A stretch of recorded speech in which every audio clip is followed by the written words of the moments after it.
കേരളം കൊടുക്കുന്ന ഈ അന്ത്യയാത്രാമൊഴി മറ്റൊരു നേതാവിനും നാളിന്നോളം കൊടുത്തിട്ടില്ലാത്ത വലിയ അളവിൽ കേരളം സ്നേഹവും കോരിച്ചൊരിഞ്ഞു കൊടുക്കുകയാണ്. പേമാരി പോലെ സ്നേഹം ചൊരിഞ്ഞ് പ്രിയപ്പെട്ട VS-നെ യാത്രയാക്കുന്നു.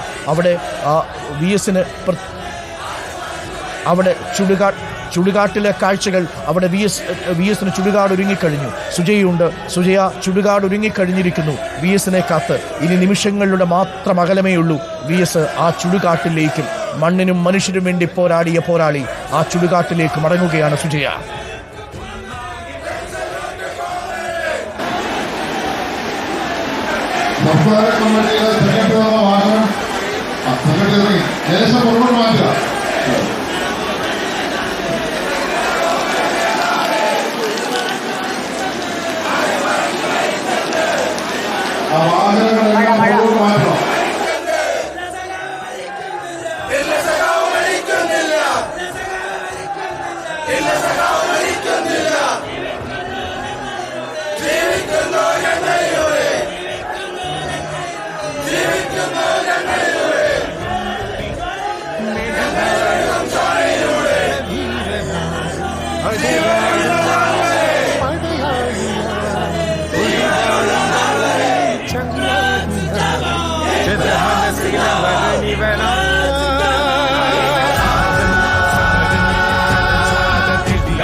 ഇതാ VS എത്തുകയാണ്.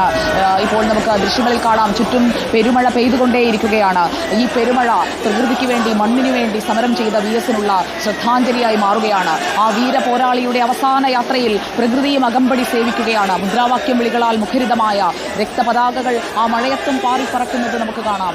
സ്നേഹാഭിവാദ്യങ്ങൾ ഏറ്റുവാങ്ങിക്കൊണ്ട് VS ഇതാ വരികയാണ്. തന്റെ നിത്യവിശ്രമത്തിനായി വലിയ ചുടുകാട്ടിലേക്ക് VS ഇതാ വരികയാണ്. അദ്ദേഹത്തെ യാത്രയയക്കുന്നതിനായി സർക്കാരിന്റെ എല്ലാ വിഭാഗങ്ങളും ഇവിടെ തയ്യാറായി കഴിഞ്ഞിരിക്കുകയാണ്. മുഖ്യമന്ത്രിയും മന്ത്രിമാരും എത്തിക്കഴിഞ്ഞു. അദ്ദേഹത്തിന്റെ ഭാര്യ വസുമതിയും ഒപ്പം അദ്ദേഹത്തിന്റെ മകനും മറ്റു കുടുംബാംഗങ്ങളും എല്ലാവരും ഇവിടെ എത്തിക്കഴിഞ്ഞു. അടുത്ത ബന്ധുക്കൾക്ക് മാത്രമാണ് ഇവിടെ വലിയ ചുടുകാട്ടിൽ പ്രവേശനം.